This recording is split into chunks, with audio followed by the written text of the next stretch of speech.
You're listening to episode of Mega Resurrections. On this episode, I'm joined with Froggy, aka Frolicious, aka Tyler, as we discuss the Metal Gear series, its past, present, and future, along with the gaming industry and various other topics. I had a great time talking with Tyler, and I hope you enjoy this episode. Alright, Tyler, so how's it going? Good. How about you? Pretty good. Alright, so let's see. How did you get your start with the series?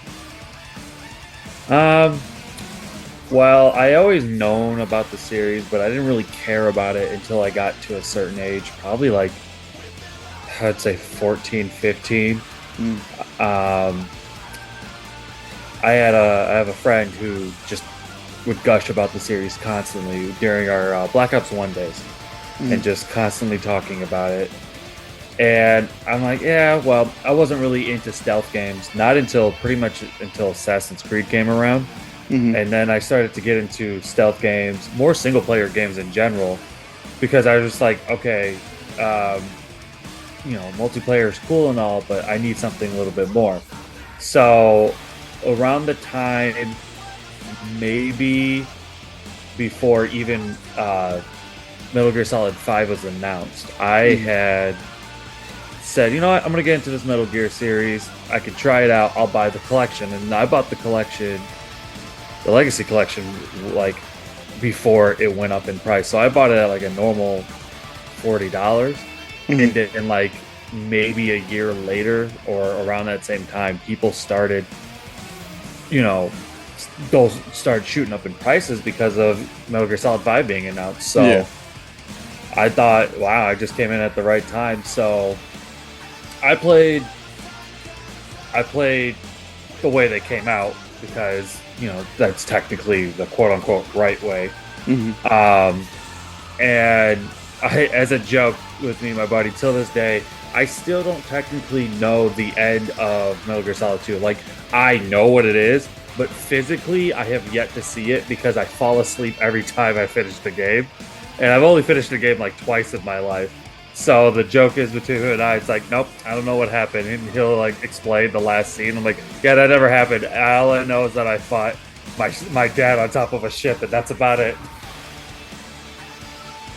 And so, yeah, I mean, we're lucky now that we get all that. And, a couple of weeks ago, Delta was announced, and that's a remake of 3, which as like being all seriousness, I'll say that's like probably my favorite Metal Gear Solid game. But when it comes to Metal Gear in general, the whole reason why we're gonna have this conversation is because Metal Gear Rising is the best Metal Gear title, in my opinion. Okay, I was gonna say, like, because I own like several. Oh, this is bad. Like, I own several copies of Rising. I've only played like the beginning of it. I still haven't like really deep dived into it. So I want you like to tell me like what is it about Rising, in your opinion, that makes it the best of the series? I mean, the series is very serious. It's that beginning that you have always played where you get to the point where the game is teaching you on how to just play. And what's great is the fact that we saw how cool Raiden was at the end of Metal Gear Solid 4. So I'm sure a lot of people in their own thoughts, why can't I play as him now? No one wanted to play with him back in 2 until you find out, like, okay, this guy's not that bad. And then in 4, you see how badass he gets, and then it's like, well, why can't I do that? Well, because you're playing Metal Gear Solid 4. So surprisingly, the game tells you everything within that that first mission of the game. It tells you everything you need to know. This game is going to be over the top. This game is going to be ridiculous, and you're going to enjoy every single moment of it. So the moment you get to the first time they teach you how to do the mechanic, the Zandatsu mechanic, where you slice everything up, and the music is at the perfect time, and Rules of Nature is just in the background, and you are like, you're on a power high. Until this day, I still get chills thinking about that because it's just ridiculous. It's like, that's the moment in video games I realized, I said, yo, this is something new. Like, yeah, it's not new to me at this point, but it's like, this is something I've realized that I've never actually thought about until at this moment where it's like, holy crap, I've never felt this way in a game, even though I played. At that point, I was like 16 years old. I said, I played all these other games. Why is it this is so different?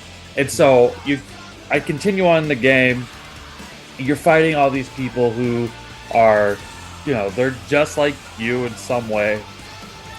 In Metal Gear, you have some type of trauma automatically, and then everyone has some type of cool power. After that first level, you get knocked down because you realize you're not that great. You meet Jetstream Sam. He teaches you you're not that great because we're gonna just run right over you. And him and his buddies come right through and do exactly what they do. So you get to the next level, and it does the same thing. Each boss fight, you have your theme, which is technically Rules of Nature, which is right in Steam, and you'll every time you're about to hit a moment in a boss fight, that word will just come out into the background, freeze frame, it's time to get going. And then you move on to other bosses and their theme is kicking up, and then right when it's like the turning point in the boss battle, the music kicks up, the lyrics of their song come in, and then it's like each and every single time in a boss battle, it's just game time. And it's like throughout the series, it has its quote-unquote moments. Oh, this moment in Metal Gear Solid 3 is great. This moment in 1's great. But, like, it does that on a regular basis for Rising, and I don't think that any other game has perfected that game, music, and art all into one. Even if it sounds ridiculous, it's like, okay, but it committed 100% to what it wanted to be. Yeah, I was gonna say, like, from like all the memes and like stuff I see on social media, like I've seen like videos of it, and it's really over the top, but it owns that fact that it's over the top, and just keep going with it. So it's kind of like in its own world where it's showing like the player, like, yeah, this is like batshit insane, but you can really enjoy the fuck out of it along the ride, kind of exactly thing. Yeah. So that's the reason why every time I'll just go straight to someone and they're like, oh, like if someone is talking about Metal Gear, I'll say, Metal Gear Solid 3, it does everything perfect on a story and gameplay level. Obviously 5 is the best playing if you played it. According to my buddy who introduced me to the series, or told me more, his will always be 4, and then he always brings up Snake Had a Hard Life. And I'm like, yes, we get it, Snake Had a Hard Life. He's like, how's that not make you cry? I said, because I'm not going to cry over something I already know. Yeah, I was going to say, like, it's evidentiary, like, at each, like, injury. Like, we all see, like, how hard, like, Snake has it. Even going back to, like, the MSX games where it's like, yeah, it got to a point, like, it's so bad that, like, in the second one, he just, like, ditches the girl he saves and just runs away from everybody, kind of thing. Right. For how, he's like, yeah. Time to go retire. It's like, why are you retiring? You have a job to do. I don't care. I'm going to retire. It's like, I'm going to go to Alaska and, like, what was it he was racing? Wasn't it Huskies? They're Huskies, right? Yeah, he was being a bobsled. Or not bobsled, but sledding. I kind of wish, like, I know, like, Twin Snakes gets shit on like crazy, but I really wish that for the end of that game, there should have been, like, a post credit where we just see, like, Solid Snake fucking pulling up to that race half naked, just ready to go. Yeah, I don't have it. I've never had an issue with Twin Snakes. I always say Twin Snakes is the anime adaptation of Metal Gear Solid 1. Yeah.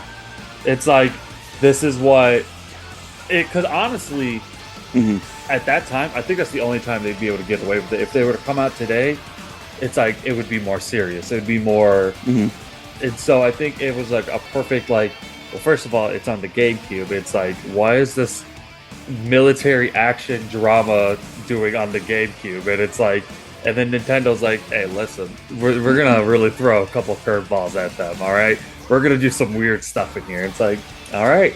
And it's, the scene against where you're facing Revolver Ocelot, you're doing flips and stuff. And it's like, What? And That. so I Mhm. always say it's like I'm like this is the anime adaptation of what Metal Gear Solid One is. I said maybe it's what Snake rarely believes he does, and it's like maybe he does. He's kind of crazy. I mean, the whole game is just flip. I really realized, like, because you know how everybody like keep on reposting stuff. The whole game he's flipping because I haven't played that game in a long time since it's been released for the GameCube, and I didn't realize it because I kind of like played it like going through the motions, like yeah, I've been through this, blah blah blah. But now I get like first person shooting, awesome. But yeah, he's just like flipping everywhere. Like, I think he flips like all the way throughout the whole game, even like when it's like he doesn't even require you to flipping. Like when you're trying to sneak on Liquid and Ocelot, and they know he's like listening to them in that control room, he flips the doorway, which I don't know. First of all, like you don't make a noise when you land. Like, Right. how's that possible? Right. That's the Hmm. one thing. Like, I love when games are like, "Oh, it's stealth," and you break something. It's like, yeah, I don't hear it. What's going on over there? It's like, but then you could stand like Hmm. 2 feet in front of them, and it's like, oh, now you see me. It's like, what? You can hear all the murdering, like choking somebody out back there. I but all in all, like, I mean, I don't. I mean, probably people would, like crap on it because maybe it's the first person part that you can like kind of cheese through the game a little bit, but it's not a bad game, I you mean, know. no, it's still Metal Gear Solid One. It just Hmm. has a little bit extra, and then they it probably wasn't fully thought out. Like, oh, if we add first person, this is Hmm. gonna break a lot of things. It's like Yeah. people just wanted. It gave them an opportunity to play Metal Gear Solid One and better look and slightly better controls, and so it's like it's really not a fault of its own. It's just its own version, and that's where I actually kind of have the thought process of Hmm. if they were to reboot the whole series, I would say you start from there, where it's like this own universe of it, or we would Hmm. go off the like a stupid theory I made up as a kid was like we wake up from VR and it's actually you've been playing as Raiden's VR training still after all this time, and then you start the series from there. And it's like, oh, Snake actually never came back after two, and he's just been in hiding the whole time or whatever. But I'm excited for Delta. Hmm. I just want to, like a lot of people in general, just kind of bagging on Yeah. play on PlayStation's conference, and they're like, "Oh, it wasn't this, it wasn't that." I said, "PlayStation, like, if you've been watching all their conferences in the past five Hmm. years, it hasn't really been terrible." I said, "If this is a weak one, is that a bad thing?" Like, okay, they finally did something quote unquote bad, and I am a diehard PlayStation fan, Hmm. but I want the other companies to do good. So it tells PlayStation to get their crap together because they're so corporate about certain things. It's like you guys aren't fun. That's why I'll always like love the PS3 years because they just did things. They just Hmm. did weird stuff, and it's like well, this game would have never been made today. And it's like yeah, but we did it back then. It's like why aren't you doing it again? Because it doesn't make money. That's the unfortunate part. Yeah. I mean,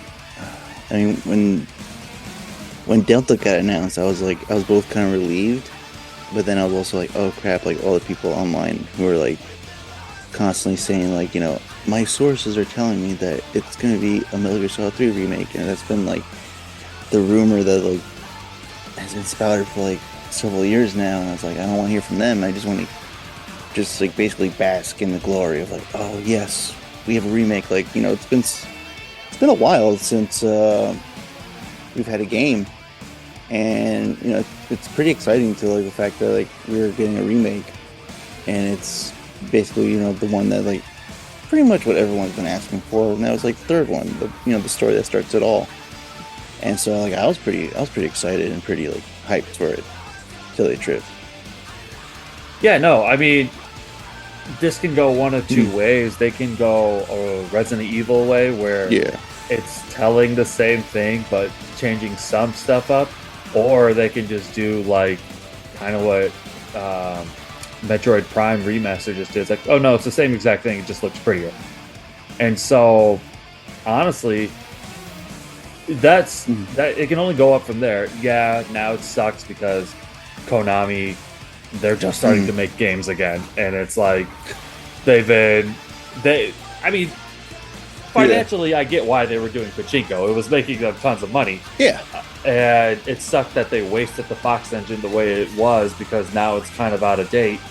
But I'm hoping that Konami's like, listen, we cannot mess this up because the world wants them to mess up. And so, and I'm sure Kojima's over there like, I want y'all to mess up so you can, this fails and I can swoop in when you guys aren't paying attention and take the IP from you whenever it expires or whatever, they expire the copyright on it. So I want them to do well for us, not for them, but for us, because then it's like, okay, cool. They figured it out. Now let's move on to the next one. Even if Konami becomes like, kind of like what Capcom's been doing. Like Capcom's like, we're gonna remake the things that we know is gonna make us money, and then we'll come out with some the sequels to stuff. They haven't, like their new game Exo Primal. I don't know how that's gonna be for them. It's clearly that it should have been Dino Crisis, and I know someone who probably works there. I don't know that, but like someone probably said, hey, why would we do Dino Crisis? We're not doing Dino Crisis. We're going to do this game. Okay, you could try that, but that doesn't mean it'll succeed. Now, Capcom has definitely dug themselves out of the dirt since the PS3 days. With Street Fighter 6 just coming out, selling millions of copies, and being super popular. That's probably a big, weight off their shoulders because 5 did not come out well. And so there's that. And obviously Resident Evil and Monster Hunter still being one of the most popular things. And finally hitting it big in the West after years of them trying to push it to the West. And it's like a niche audience, but definitely Monster Hunter World helped them. So like I always bring up with like friends, I'm like, listen, Metal Gear Solid needs to hit, Silent Hill needs to hit, because if not, I don't know if Konami can like fix whatever their issue is. I mean, I was gonna say you're spot on. Like, I don't know what it is about Konami. Like, they sort of like go where the money is, like obviously.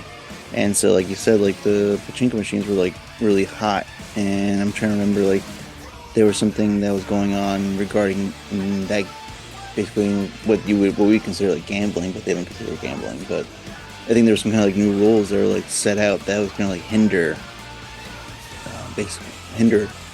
sales numbers and what they were gonna earn. And so I think that's where like they kind of reverted back, because I mean, if you go through like what they've been doing, I feel like they've been like testing the waters and seeing with each like event they have with their intellectual properties, they've been like showing off like, this is what we're going to be doing.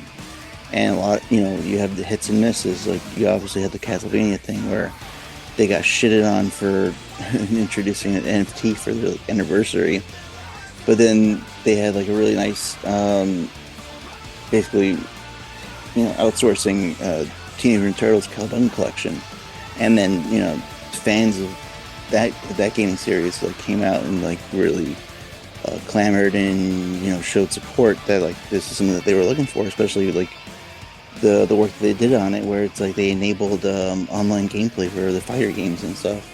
And so maybe it's just like they've been just playing trial and error, seeing like we're doing this, does it make money? No? Okay, next. We're doing this, does it make money? Yes, maybe, possibly. So kind of gearing towards back to like Metal Gear, maybe it's like, all right, we're going to obviously start with the most popular one and see if it makes money and go on from there. That's what it seems like with all the like news articles and stuff saying that like, if this does well, there's more in the future. Yeah, definitely. And I think it's also smart for them not to call it Metal Gear Solid 3 Snake Eater. Yeah.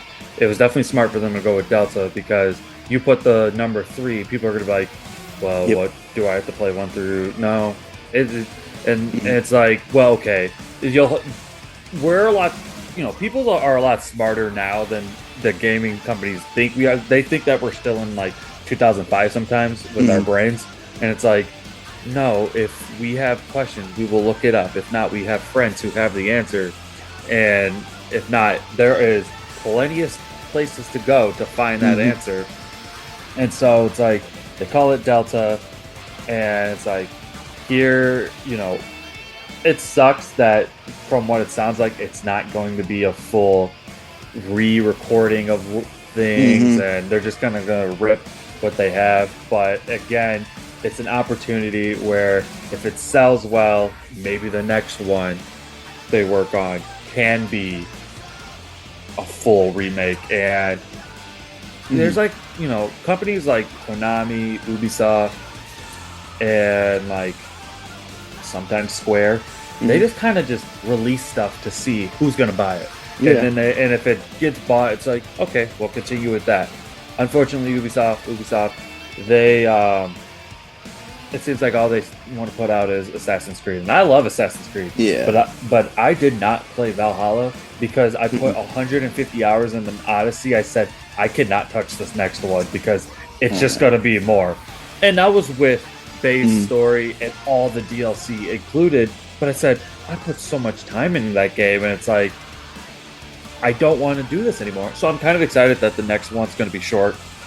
And then, but they still have, a handful of games where there's like, release it out to the world, see if it sells. And, they have that, they have Far Cry, they have, surprisingly, Riders Republic is still up and going. They've got The Crew, any of the Tom Clancy stuff pretty much does well for them. Square, on the other hand, it's like Final Fantasy, and then it's like, we got all these games, do you want to play them? And it's like, no, we don't want to play this crappy game, or no, we don't agree with it because you put in all this microtransaction, or you're trying to sell us NFTs when you know that one of your biggest audience is the West, and like it's not 2021 or 2022. We're done with NFTs. It's not popular anymore. Stop trying to push it. And it's like, okay. So I think Konami's trying to look at those two companies, their biggest competition. It would be Capcom and obviously Nintendo, but Nintendo does their own thing. They just Nintendo's always like, we're in a corner doing our own thing. Don't worry about us. We'll come out with a game. You'll buy it. Shut up. We know our Switch is ready to blow up any moment. But then it's like, then you got Square with them, and so Konami's probably just like, all right, so we're gonna throw stuff at the wall, see if it sticks. Because I'm shocked that with them doing the Metal Gear remake, they didn't do what they did with Silent Hill, where Silent Hill's like, yeah, we're going to remake 2, we're making this interactive game, we have all these other games for Silent Hill, and it's like, whoa, Silent Hill was never that big. Like, it was big, but it's like, you guys are pushing something. And maybe it's because they see Capcom, and they're like, listen, horror games are better than they ever been in years. I mean, every month there's a new horror game that's out, either it be indie or AAA, and it sells. It may not do well, like critics wise, but it still sells a decent amount. It's like, okay, so they're probably banking off of that, where they're like, well, Metal Gear is a weird situation because they know if they mess up anything, the fans are going to destroy them. And it's like, well, you probably are. I said, well, you have that thought process, you're automatically lost. And it's like, just make games, guys. I'm not saying it's easy, but just make games. Don't try to be the weird ones in the room and be like, we're just going to make games and see what we'll take our old IPs and do something with it. There's still word out there they're going to do something with Castlevania. I'm baffled that they haven't done anything with Castlevania New when the Netflix anime was one of the biggest things for like a year. Like, just that first season alone was huge, and then they came out with all the rest of the seasons, and people still kept talking about them. It's like, why aren't you doing anything with this series? This series is ripe for the fans, and they want to know. And it's like, yeah, we got NFTs and the collection. Now the collections were solid, but it's like, why isn't there something new coming out? I think their issue is they're afraid of what to even do, because do you go classic 2D side scroller like it was? You try the God of War approach again with the combo heavy. They know that the hot new thing now is, Souls like action, and it's like, do you try that? But then again, it's like, that game was never like that. So it was the action horror game, if anything. Like I was gonna say, going back to like what you were saying, like they call it Delta. Perhaps they did that intentionally because of the whole, dissolving the relationship between Konami and Kojima.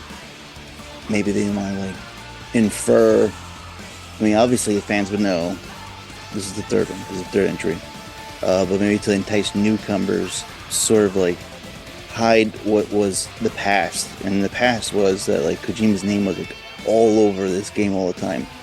Covers, posters, promotional like, you know, artwork that would be like put out for like events. It would always say like, directed by Hideo Kojima. And maybe they're just trying to like find a way to like not associate that name anymore with the franchise, going past that relationship. What do you think? Yeah, definitely, because I know he's obviously watching. Oh yeah, he's definitely not dumb to it, and they definitely want to prove themselves. They're like, we don't need you, because I remember when the rumor was going around that like a copy in Brazil of Metal Gear Solid 5 was found with no Hideo Kojima's name on it. It's like, that's weird. And then all of it just came out. It's like, he's not working for the company, but he's finishing this up. He's this, he's that. And then like when Death Stranding got announced by PlayStation, they showed that video, and like the joke was he was locked in the basement. They sent their own special ops team to get him out, and it's like, and you could tell he was just like tired. And I mean, yeah, it's really strange that no, they're not putting anything. I think if they wanted to make good with the people and him, you just say special thanks to Hideo Kojima at the end of the game, and you just leave it at that.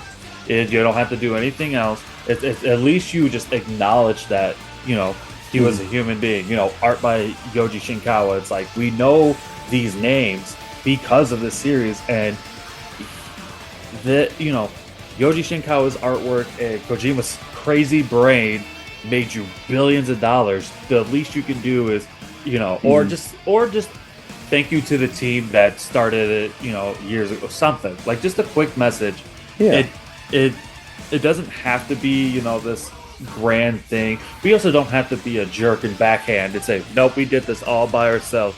We're Konami. It's like, well, you didn't even tell us the development team until, who knows when that's going to happen, because all they want to do is online say the development team. It's like, all right, you're being weird about this. What's going on? Yeah, I was gonna say, like, I was looking into it, and it sounds like, because like you said, they are being very tight-lipped, and I'm trying to remember, like, somebody from IGN was talking to Konami about it after the reveal, and it sounds like that it's gonna be like a 50-50 split, like 50% internalized from Konami and 50% other studio. I think it was called Virtuous. Yeah, the Virtuous Studio. Yeah, which I was like, I thought that was like, okay, that's like, did you intentionally seek out this studio? Because it's kind of funny. Yeah, it's game. Definitely them trying to say something. It's like, because originally everyone thought it was Blue Point, and then PlayStation bought Blue Point, so it's like, well, it's not Blue Point if it's being, presented by Konami. And so, because, Blue Point made the original collection, and then they worked on Demon Souls, and so it's like, okay, they're clearly working on PlayStation IPs, and but then the reports are, no, Blue Point's working on an original IP now. There's a different team, this Virtuous team that popped up, and and so it's like, okay, are they working on the Metal Gear thing? And it's like, maybe they're Konami's trying to treat the Virtuous team kind of like how Square Enix uses their development teams. It's like developed by Creative Business 3. What a terrible name for a team. But hey, here they are making Final Fantasy 16, and then they've got the man who literally burned down his own game to rebuild it up, and now it's one of the most popular MMOs in the world. So they're doing something over there. So I think maybe Konami's trying to do that. I mean, I don't understand Japanese politics and the way they do things over there, because I obviously don't live over there, but I'm guessing that's their thought process. It's like developed by Konami in partnership with their own team or something like that, because I've always like kind of wondered, it's like there are certain, like I noticed that with Square Enix, it's like it's not just one big I mean, even Nintendo does the same thing. The team that made this game also made this game, and it's like, oh, okay, so maybe that's their thought process around it. So like we said, they're being really weird over there. It's still too early. I mean, we've got Summer Games Fest coming up whenever this probably by the time you air this, it's already passed, and there'll already be a whole list of things that are in the Discord. But definitely it's like maybe they'll mention something there, but I doubt it, because I mean, we know Jeff Keighley's really close with Kojima, and he's going to be like, I ain't talking to anything about that. As for Kojima, I'm excited for Death Stranding 2. Yeah. I enjoyed Death Stranding 1 a lot. I wish the storytelling was a little bit more straightforward rather than through emails. Thank you. But, some people didn't like how that game was played. I broke the game. I made zip lines across the entire world so I didn't have to walk once I finally unlocked zip lines, because I said, I get the whole point of this game is like walking, doing the adventure. I said, but I unlocked these zip lines. It's time to be Spider-Man, and I'm going to do that. And so I pretty much did that the entire game once I got there. Another game where that ending, I have seen the ending, but I was struggling. I was half awake, because it's like you walk across the beach for an hour, and it's like, are we ever going to get to the end of this? And it's like all just self-dialogue. God. It's just... It's a great weird game. It's one of those games that you'll be like, that game was so weird, but yeah, I didn't hate it. So I'm excited for 2. We saw, I don't know who it is. In the trailer, it made it seem like Troy Baker's character came back and is playing a guitar. I said, this is the most Kojima and Troy Baker idea I've ever thought of. And I always talk crap about Troy Baker. I said that is the most up his own ass situation. I said, and they're going to be both in the same situation. But I hope that 2 kills. I hope 2 does it as well as 1 did. I hope there's a little bit more for like they not the entire thing has to be somber and walking across the country. Let's throw a little bit of action in there. It's like, let's make it so if I'm in trouble, I can fight back and I don't have to go run. Yeah, I was gonna say, like, the way like Kojima like does sequels, I've noticed that, like, has this thing been actually officially called Death Stranding 2, or has it just been called DS2 this entire time? I've only seen DS2. I don't think we've officially gotten Death Stranding. I honestly hope that we get a trailer, and it just like, if we get a trailer, I want the classic Kojima dramatic music in the back, a wall of text that just says all these things, and we see Norman Reedus and the Funky Fetus walking by doing something. I like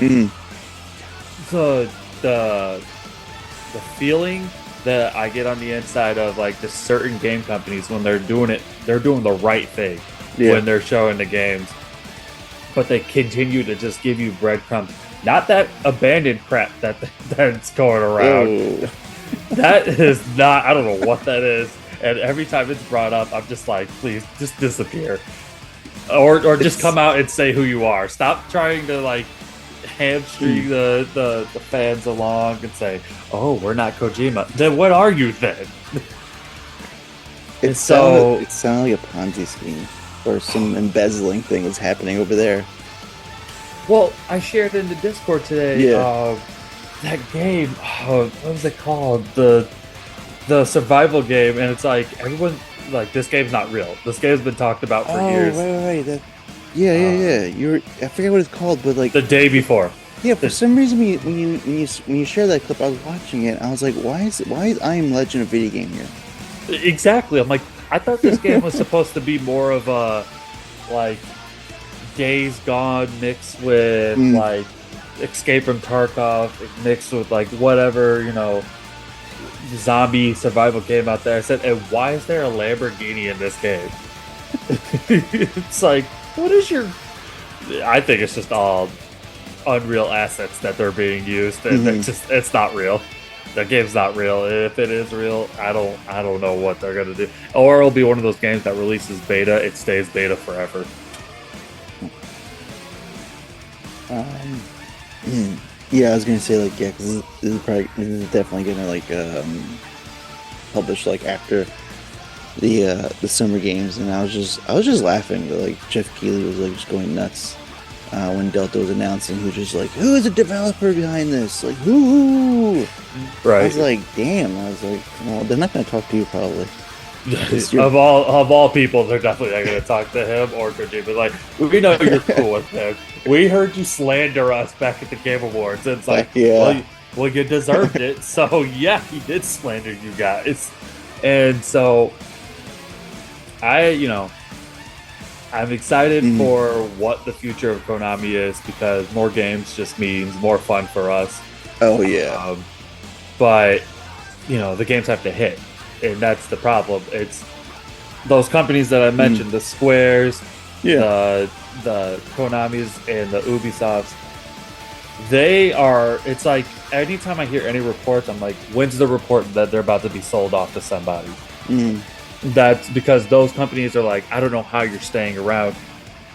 Square was looking kind of sketchy because they sold off all their Western development teams Mhm. to Embracer Group. Okay. And so Embracer Group has all these top tier Western teams, and then they have all like the 7 out of 10 teams, the 6.5 out of 10, which I love those type of games. I mean, clearly Mhm. my favorite game is one of my favorite games is Metal Gear Rising, and that's a 7 out of 10 that acts like a 15 out of 10. And it has no shame, and so like those other companies that do that, you know, and recently Embracer just had to like announce that they lost the deal. This is like maybe 2 or 3 weeks ago. That was going to make them like all this money.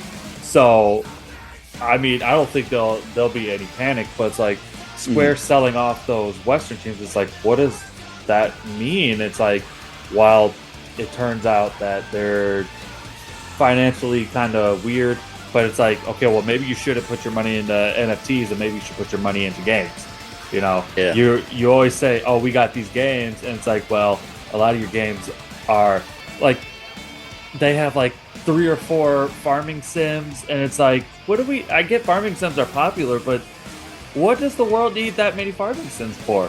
And Capcom was there until they got their crap together, and then it's like Ubisoft has had Skull and Bones for years, Mhm. and when that game's ever going to come out, it has to come out. Like everyone thinks it's going to get canceled, but they have like some deal with the Singapore like government, and so it's like, no, this game has to come out, and it Mm. has to. And like, it's probably not going to land, but I hope it lands because then it's like that's not a loss for them. But the pirate craze died with the zombie craze, and it's like Mhm. it's not really worth it. But Konami, on the other hand, they don't even release original IPs really. I don't know when the last one was. I guess the Shredder's Revenge would be a recent one, and Mm. probably something I don't like even remember. But like they need to get on it. Start releasing games for you're brought back into the light, and it's like, okay, they're back on here, and then it's like just throw stuff on the table. Yeah, because I was trying to like trying to remember that um what they calling it, the Masters Collection for Metal Gear Solid. Did they announce like, because I couldn't really like find it, like is it only like PlayStation, or is it like gonna be multiple consoles, or they didn't announce it at all?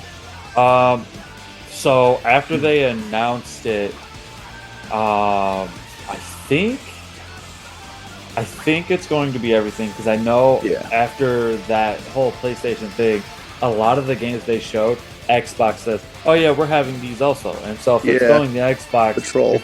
yeah, it's eventually going to go to PC. Um, and it only just, I mean, their only thing that I could maybe it'll be like, oh, go get 2 and 3 again on PC and Xbox, but maybe not one because Mhm. one has always been PlayStation. Maybe they figured something out. Years people thought that Final Fantasy would never leave PlayStation, and then Final Fantasy 13 ended Yeah. up on Xbox 360, granted with 3 discs, but it still came out. And then they had that and all of its sequels, but then since then, they've been still with PlayStation, and so. Yeah. I don't know. I know a lot of people were worried that they were just going to be like the original versions of 1, 2, and 3. Mhm. But one isn't really the problem unless because that's not like Nintendo's handing out Twin Snakes to everybody. It's like no, that's probably one of those things that are stuck on GameCube forever. But like 2 and 3 is gonna, people are like, oh, is it going to be the original versions or the substance and the subsistence versions? And they said it's going to be the HD collection pretty much all over again. So I'm guessing it's those versions, which were the newer versions. So who knows what it can end up being? But Just release them. Yeah, that's another thing. They're kind of just like, Like, why? okay. Maybe it was they had to get more. Yeah. Because I know they pulled 2 and 3 for, we don't have the copyrights and Licensing licensing, issues. yeah, quote unquote. And I said, okay, but then, it didn't even hit me until like a couple days ago. I said, oh wait, you just re-announced the game. Maybe you pulled it for this reason. Exactly. Like, don't bullshit us. Like, come on, just like be honest. You wanted to basically re-release, repackage games that people already have tried to purchase through the digital stores. Right? I mean, Nintendo does it all the time. Exactly. Nintendo's like, yeah, well, we're going to shut down all the stores. It's like, okay, but yet you're re-releasing all these games, or you put them on your membership. And Oh it's like, yeah. So what do you call it? Switch Online. Is that what it's called? It's- There's other I think things where it's like it's like, yeah, I think you're right. It's part of the Switch Online, but it's like something expansion. Yeah, something like that. And Yeah.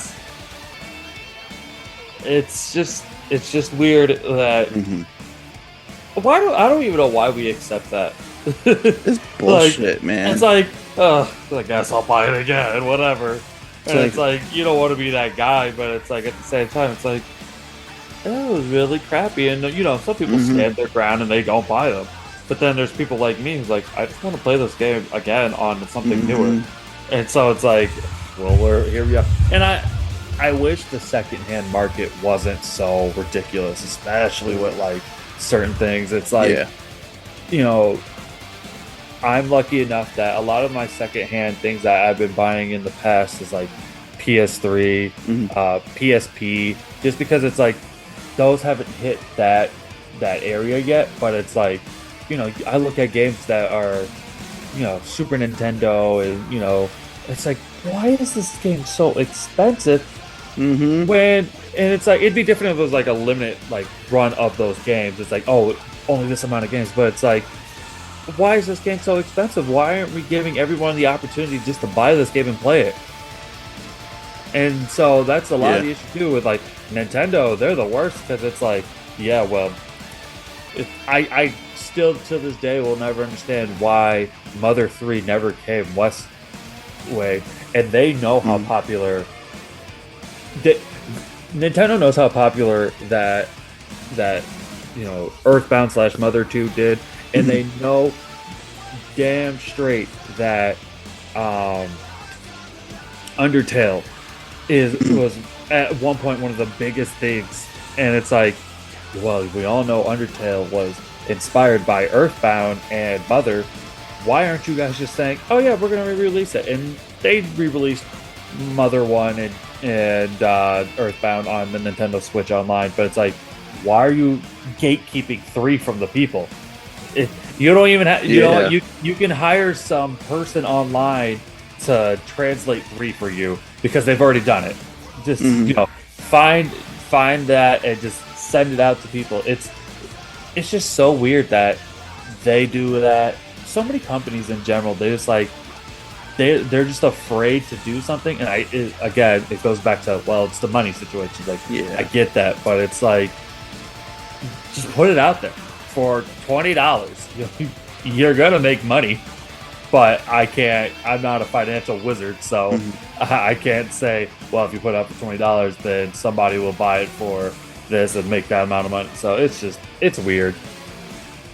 Yeah, I mean, there's not like a lot of like, I mean, there is, but there doesn't seem to be like a lot of like financial risk taking when it comes to like, properties that that are gonna be potential sellers.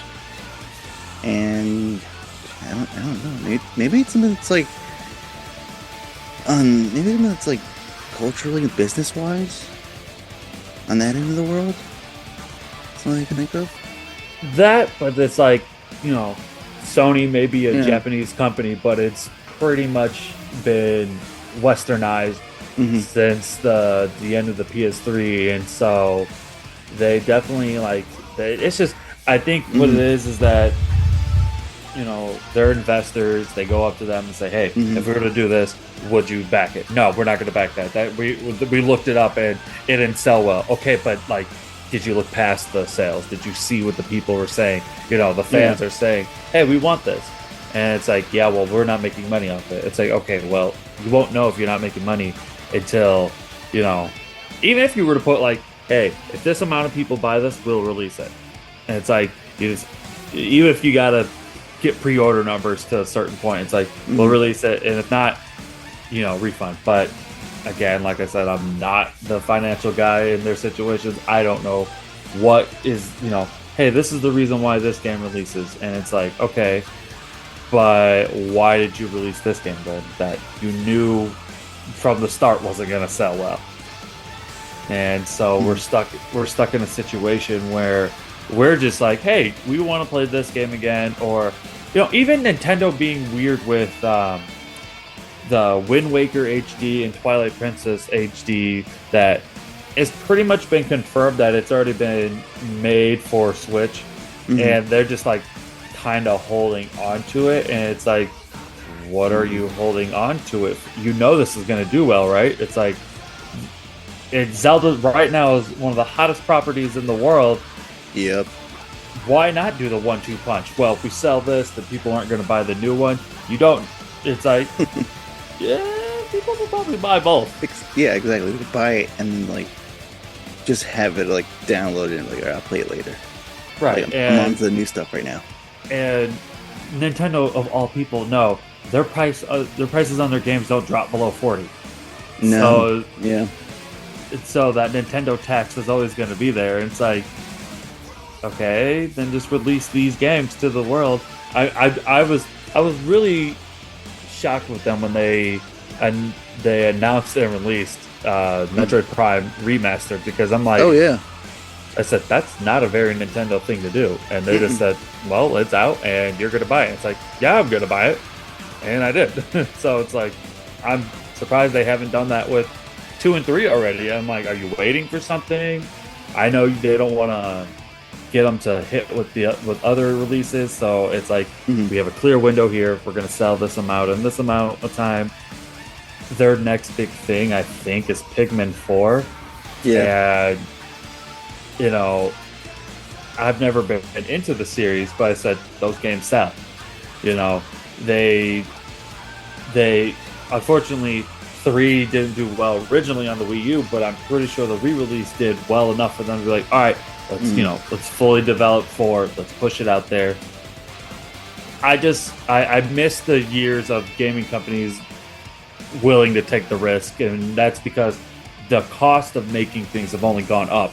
So that means the loss is even just as high. It's like they have to guarantee that it's going to sell this amount, or it's like, nah. I mean, the other day when I shared that whole timeline on the Flash movie coming out, and I think God. the report was that it needs to make $2 billion to succeed. Mhm. I said 2 billion. I said your guys will be lucky if you hit even like the high one, high millions. I said Yeah. 2 billion. It's like I That's- get that they, Mhm. they're probably like worldwide. I said okay, but Yeah. I don't see the world lighting up to go see that. I'm gonna go see the Flash because he's my favorite DC hero, but Mhm. that doesn't mean I like the person that Ezra Miller is. Yeah. They became a piece of crap and they showed themselves who they were. Oh my God. I was gonna say, like, I'm right there with you. Like, the Flash, like, I was so excited about it. Like, and then not so much about Ezra Miller as the time unfolded. From, like, because he's been having troubles beforehand, before all the shit that went down. When he was, like, shooting this film and then doing, like, reshoots. And that was just, like, I just kept saying to myself, like, listen, I'm going to see The Flash, and I'm also going to go see Michael Keaton as Batman. I was like, I'm going to go see my childhood Batman. Right. With The Flash, I was like, all right, I get both, best of both worlds. And I was just like, I saw that timeline, I went through it, and I was like, Jesus Christ, like, this is so dizzying, and that's how the business has become. And it's like, yeah, 2 billion, because you've had past movies where it's either touched it or obliterated those numbers in a way. And that's like, yes, it's unfortunate that Mhm. the Marvel movies pretty much created this in the movies. Yeah. It's like, well, if you're not making Marvel numbers, okay, well, not everyone's making Marvel numbers. Yeah. And I wish I was more of a fan of like horror movies, because horror movies do that. They're like, listen, Mhm. we got a budget about $6 million. That's about it. That's all we can give you. Do what you can. And it's like, all right, we'll do what we can. And they put it out there, and it either hits or it doesn't hit, and then they just move on to the next one. But everything else is like, oh, it needs to make this amount of money in order to do this, and it's like, well, that's kind of a hard thing to do. I mean, people going back to the movies is definitely more like, it's definitely more than it was, because we all thought that a year ago there's no way movies are gonna be able to make a comeback, especially after 2020. It's like, there's no way movies are gonna make a comeback. It's like, well, surprisingly, they were able to make a comeback, and they're still, movies are selling. And it's like, you know. And if anybody asks, Tom Cruise believes he is the savior of Hollywood. I mean, and he is going to all the theaters to have IMAX, and he's like, you're not gonna fucking show Barbie and Oppenheimer. You're showing my Mission Impossible movie. God and damn it. And it's like, the question is like, Tom, these are already in contracts. We can't just change a contract. It's like, plus, like, you can rip it up. We cannot just do that. You of all people know, you just can't rip up a contract. And I was gonna say, like, first of all, like, it's Oppenheimer, and I want to see that fucking explosion that Christopher Nolan. I heard the reel is like 600 pounds. Yeah. I said, excuse me? I said, that's more of a danger to the people than the movie. Yeah, and it's about, I think, did they say it was like 11 miles long? No, more than that. It's gotta be more than that. Something ridiculous. Crazy, yeah, because they were showing, like, they're like plastering it all over social media, like Christopher Nolan's like literally going to an IMAX theater and kind of like showcasing this giant reel of film. And I was thinking, and then they showed the actual fucking IMAX projector, and those things are massive. And I was like, listen, you gotta get some bodybuilders up here to fucking man this machine. Like, I don't expect like a regular like lanky kid to do this. Like, what the fuck? Like, this looks so gigantic and fucking super expensive. I don't even think they're playing any of like the millimeters in Illinois. Like, like my buddy mentioned it. He's like, I don't think they're playing, at least not around here. Yeah. Now maybe a little bit further out or closer towards the city of Chicago, but it's like, yeah, if it was a normal movie with like a handful of reels, that's cool. We could work that out. Not your literal atomic bomb that you made for an atomic bomb movie. It's like, dude, I'm like 600 pounds. I'm like, I didn't know I need a heavy machinery to play a movie. That's like if you just do it right, it's like three people. Like you're putting three people on the machine. And even What the like, fuck? yeah, and I get where Tom Cruise is coming because it's like Mm-hmm. with like the Barbie movie. It's like, does the Barbie movie really need to be played on IMAX? I Like I mean, get yeah. that. It's like I want to go see that movie, but I'm not gonna go Yeah. watch that. And I'm not Not gonna spend the IMAX. extra money to go watch it in IMAX. But like, it's like, okay, so your real issue is just with Christopher Nolan, and Mm-hmm. then you question like, Christopher Nolan, do we really need to watch your movie in IMAX? I mean, do I need to go blind? Because that's what your goal is. That's what's gonna happen. I said with this explosion, if I gotta walk in there and they give me special Mm-hmm. sunglasses, I'm walking right out. I said that's too dangerous for my eyeballs. And I play video games in the dark, so like, come on, guys. I was gonna say I saw Dunkirk in IMAX and I went partially deaf after Yeah, that doesn't surprise me. because it was just like fucking so loud. I didn't expect it because I don't tell you the truth. I don't really do. I've never watched an IMAX, on IMAX before, and I was like, Dunkirk was a good movie to go see in IMAX. Let me go check that out. And the fucking walls, my fucking seat was like rattling and shaking. I was like, I literally whenever they showed like Tom Hardy in the plane, I was like, feel like I'm in a plane right now, flying with them. And the gunshots, like afterwards, I was like, I had ringing in my ears. I was like, oh my god. I was like, I can't hardly hear. It's like this movie broke me. Yeah, it's weird. I mean, those Mhm. I think what it is that a lot of the people who work for the theaters, I used to work for a theater, Yeah. and I know for sure that like mixing is, if it's not proper, it can like it'll be louder than it is. And when a lot of those theaters, people just don't pay attention. They're just like, yeah, whatever, turn it off, whatever, move on. They got 20 other theaters to go think of, and Yeah. so it's like, I know the one I worked at, I was lucky enough that my GM there, she had been working for the company since she was 16. She's like in her 50s now, and she still works. And she's like respected by the entire company, even though she just works at this one area. They're like, she's known. Like people are like, oh, you have her as your general manager. It's like, yeah. They're like, oh man, I've known, she's been here for longer than I have. And it's like, because she cares, Yeah. She actually makes sure that she'll get on the managers if you need to make sure this movie's properly mixed. If not, we're gonna have like if there's a movie that they know that the demographic is going to be older, they're like, you got to make sure this ain't too loud. If not, we're going to get people out here, they're going to complain, and we know that you don't want to go back upstairs to fix that problem, so make sure that it's doing it now. But yeah, Christopher Nolan with this atomic bomb of a movie about atomic bombs. He's just wilding out there. I mean, I love it. Like how, I mean, it's still talked about to this day. Like even from like when they first did it, and it was all like headline like, oh, like Christopher Nolan's not using CGI for an atomic bomb. I was like, well, no, duh. I was like, maybe he'll miniaturize the explosion. Like, nope, he's gonna actually recreate it with the amount of dynamite force. Which is funny that you bring that up, because I've looked at it, I'm like, is there actual any proof that this man isn't really building a bomb? Like, is anyone checking in, making sure that he didn't actually build an atomic bomb? Because it's like, Yeah.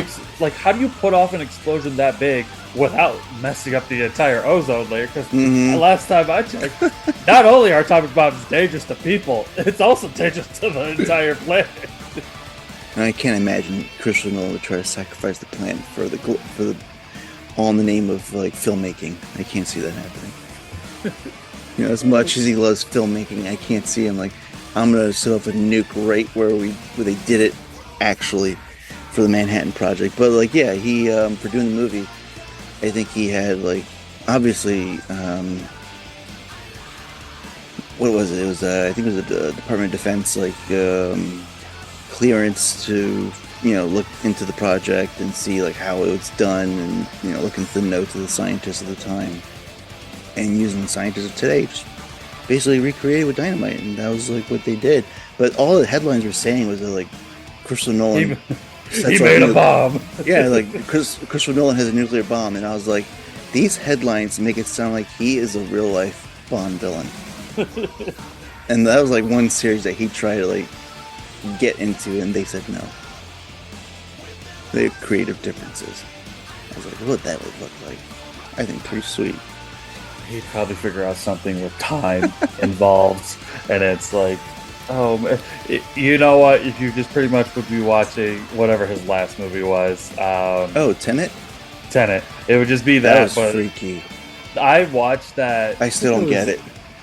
I, Do you? if I didn't have Yeah. a podcast explaining it to me after I watched it, I would be like, I would be confused. But we all thought that Inception was really deep, and then when you really watch it, you're like, okay, I get it. Yeah. And so I feel like in a couple of years, Tenet will be the same thing. It's like, oh, it finally, I get it now. And it's like, I think that's all he just wants. I'm pretty sure, I mean, I was too young to know, but I'm pretty sure Memento was the same idea. It's like, that doesn't make any sense. Why did this happen to this happen? It's like, well, Yeah. it's unreliable. And it's like, okay. And then same goes for the Magic one. Oh, The Prestige. The Prestige, yeah. Yeah. And it's like, that one was kind of his movies. I didn't like Dunkirk. I'll say that straightforward. I didn't like Dunkirk, but his movies are always interesting to watch. You can never go wrong with picking them and being like, okay, this movie's not going to be good. It's like, okay, it may not have been your cup of tea, but there was something in there that was interesting. Out of, this new one, Oppenheimer, coming out, Yeah. I wasn't 100% down for it. Like, I was kind of like, really? We're going to talk about the atomic bomb? It's like, the last few movies were kind of like, it's like, so is this like, technically, are we, Yeah. because Dunkirk was during World War II, right? Yes. So are you Yes. saying, is this connected to the Dunkirk universe now? Is Like, it a are we, sequel? is it a backdoor sequel that we don't know about? Like, who knows what he's doing over there? It's like you said, the headlines are saying he made a bomb. It's like, Yeah. is anybody checking in on him? Are we checking in on the actors? Are they held hostage?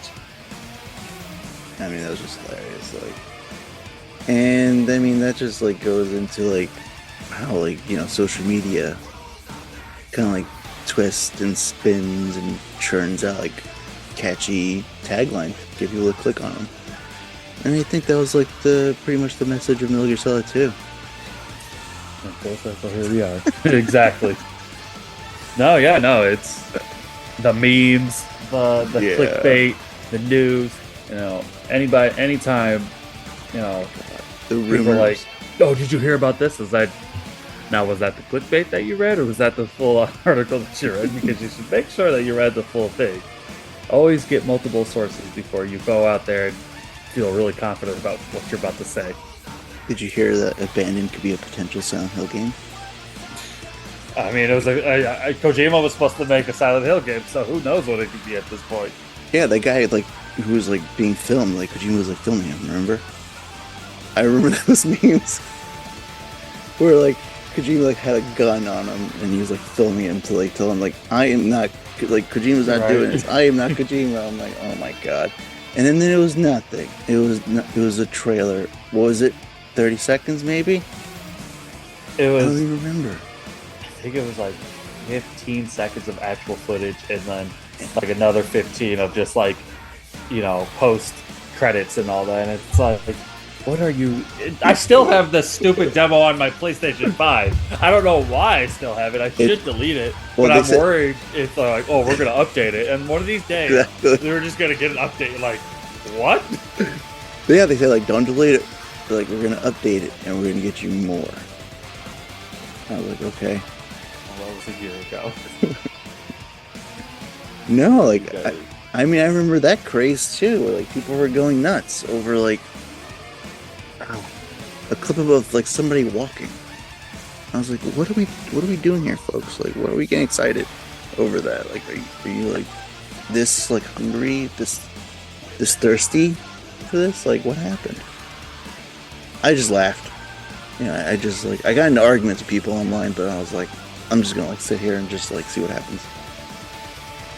Yeah, That was my take. We've got Abandoned, we've got PT, which at Oh, first yeah. we weren't gonna say, we weren't sure what this was, and then it's like, oh no, it's down here. Like, oh yeah, Kojima and Guillermo del Toro are gonna work on it. It's like, huh. And then nothing came of it because of the whole Kojima falling out thing. I know Del Toro still talks crap about Konami. Yeah, he still reposts fuck Konami. Yeah. I'm like, okay, I'm like, Guillermo, like, I think he's gotten over it. I think you can too. You know, he's a director. Like, he's probably a little bit more hurt because like movie directors take it more personally because it's like you're hurting me directly. It's like, bro, you didn't even like you were just supposed to take what was on script and put it out to movies. You didn't even write the movies. Calm down. What are you taking it so serious about? Well, maybe he got upset because it took away Hellboy and put up that other thing that I have no idea what was. There's just one really Hellboy movie. I don't know what you're talking about. There's only one Hellboy movie. Well, I mean, yeah, there's only two by Guillermo del Toro, and that was it. I don't know what that. No, I don't even count his second one. The second one it was kind of iffy with me. I'm like, I'm just gotta stick with this first movie. Like, I think they gave him a little extra money, and he was like, all right, I got some extra dough. I can spend a little more. What should I do? Oh yeah, I'm gonna go get that guy that voices a fat guy on the show called Family Guy to be a German ghost. Right. I was like, that voice sounds familiar. I was like, who the fuck is that? And then I looked up like, oh fuck, it's him. It's him. I know that. Yeah. No. I mean. Yeah. I think that movie directors and game directors. Kojima's literally a movie director who is a game director, and it's like I don't ever want to see a Kojima movie because I don't think he'll be able to get what he wants. It'll have to be like a 4-hour movie, and I don't think anyone's down to sitting around for 4 hours and watching a movie. Is that what that documentary is? Is he directing that? I don't know. That would be hilarious. I would be like, it's a documentary by him, directed by him. Like, how much smoke you gonna blow up your own ass, Kojima? Well, that clip I saw on the Discord was like, oh yeah, this is like full on. We're like basically fellatiating this man here. I was like, I think it even starts with like Jeff Keighley narrating, right? I know I didn't watch it. I just saw it. I just like. I was gonna say, like, I think it does. Like, I was trying to remember. So I just watched it like a couple hours ago. I was like, what the fuck is this? I thought it was like it was fake. And I was like, oh no, it's real. And it's real funny that, like, you know, the whole Metal Gear fans are the biggest critics of their own game because and the creator. You know, I love the man to death. He's crazy, and I just like. It's like sometimes it's like I think that's why Death Stranding 1 didn't really hit with some people because this is what happens when you don't let like real Kojima in. It's like, let's bring it in, buddy. Come on now, your ideas aren't transferring to paper properly, and it's like maybe that's why he didn't like the way things were going over at Konami, and the Konami's like, no man, you're out of your mind. We cannot make this. It's like we're gonna make it. It's like. That could be a lot of the reasons why they broke apart from each other because it's like the man, like I said, I don't want to see a movie because the movie's going to be fun. Now I think a limited series or give them like 8 episodes, hour and a half each, and they release every other week. And it's like I feel like he could really put something to film that way, but he puts his games in a movie. But it's a game, so he's just mixing it up, doing the back and forth with it. It's like, okay, we get that, but it's like, it just wouldn't translate properly to TV because it's like, I can't sit here and watch someone have dialogue for 20 minutes in a movie, but I can watch it in a video game because I know afterwards I can interact with that. Yeah, and I don't know. I mean, everybody keeps talking about like, do we want a movie? Do we want a series? And I was just like, I don't know what we want because it's going to be very difficult to translate all that into that medium, is what it is.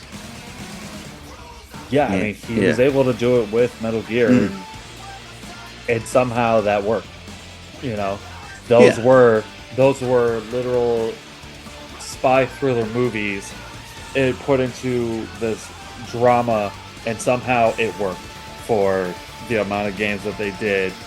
Some games did it better than the others, but it's like Peace Walker being one of Mhm. its best games in the series, and most of the story is literally just dialogue boxes. It's Yeah. that game is more visual novel than game sometimes, and it's like a visual novel with action sequences that you get to play, and it's like, Hmm. and it was perfect for what it was, but it's like that's another game. It's like if that game were to get remade into full on like acting out, it's like you'd be standing there for like 20 minutes not playing anything, because like Mm. it's easier just to press X because you see the words, or it's a comic book that just interacts itself. But it's like if it's someone acting it out, you're like, that's not gonna come out. I don't know. He's a weirdo. Love him to death. Yeah. I definitely enjoy his horniness. I still want my dream game of being Mm. him, Suda 51, uh, these are the other two that I say. Suda, and then who's the guy who makes Kingdom Hearts? I'm drawing a blank right now. He also does. Yeah. He also did 15, and then Yoko Taro along with it. Tetsuya Nomura. That's who made Kingdom Hearts. But I want those four to make a game. It won't make any sense. It will be a mess. Cutscenes will be 2 hours, and yet we'll have 5 sequels to it. I would say sign me up. Like, I don't care. Like, just to imagine something like that from those minds would probably just like, I don't know what it would be. It would just be like the weirdest thing you probably could ever possibly imagine or fathom that would come into existence. Maybe it'll break anything, like break the system. Just put it in, blow up your system. Like, wow, that was great. Like, I loved it. Now I need a new PS5. Thank you. The game itself is $500, because then here's your new PS5 in the mail. It's like a code that, like, as soon as you put it into the system, short circuits out the system, and then you get an email saying your new system's on the way. Did you enjoy the game? It's like, what? Did you by chance ever play PT? But by any chance? I did. I played Okay. it. I was able to. I'm still a scaredy cat for video games or scary games, but that was when I was younger, when I was even worse. It's I was living with my parents, and I told my dad, I said, "You hear me yelling? It's nothing's wrong. It's because I'm scared." And he's like, "All right." And I was able to play it through, and I was like, it was a really interesting idea, but I was more curious and like, okay, I know that Silent Hill has like some action. How is that going to work? And surprisingly, did PT come? I'm not sure if PT came out before Resident Evil 7, but I would figure it was something like that. Like, that's how they were going to do, with a lot less action, because Yeah. Resident Evil is definitely more of an action game than a horror game. Yeah. Especially since 4. Yeah. I was gonna say, like, they kind of steered away from the survivor horror and we got into like action horror. Yeah. In a way, yeah. Because I'm like the same way. Like, even to this day, like, I love horror games, but it scares the shit out of me. And whether I'm playing it, like, because I play games in the dark, and that's another bad thing. Whether I'm playing on the Xbox, or whether I'm playing on my Steam Deck, which, like, if I'm playing Steam Deck, like, it's gonna be like really like within like 2 feet of my face as I'm playing it. And I always tell my wife, like, listen, if you hear me yelling, if you hear me like throwing something, it's me. It's like it's not our daughter, okay? So it's just me. The Steam Deck has been thrown across the room. I'm just warning you. But yeah, because I've gone into, like, because the whole like Resident Evil, like the remakes and everything. I was like, oh, I want to get back into it because I haven't played these games in a long time. And so I did, and I withstood like Village because of the whole like because that was also like it was horror, but we also had some horniness action there too. With trying to remember her name. Lady Dimitrescu. I was gonna say Lady D, yeah. And with those mods, wow. But like going back into the horror, I would literally like, I play the game, I just like yell out loud, like, I'm gonna fucking kill you, you can't eat me. And I was just like, and you know, just going back into it, it's like, it's been fun. And I can see like, okay, these remakes are like, kind of like helping to reintroduce to new people as well. Because when I played this game, it was tank controls for two. Yeah, hard. With being such a scaredy cat for scary games, I was never. I played. If I remember correctly, 3 was the first one I played. My cousin had it, and I was just like, no. And then being scared of things, and then it was kind of like the Metal Gear situation. It wasn't until I got to a certain age where I was like, all right, let's give this game a chance. Another game that my buddy told me. Hours of playing games with him, just telling me all about it. And so I played 2, the remake, and they do a really good job with darkness in that game, because to turn up, because I'll turn up the brightness in the game so I could just see things, and it's still dark. You're like, dang, dark is dark. It's like they're not playing around here. I played the remake of 1.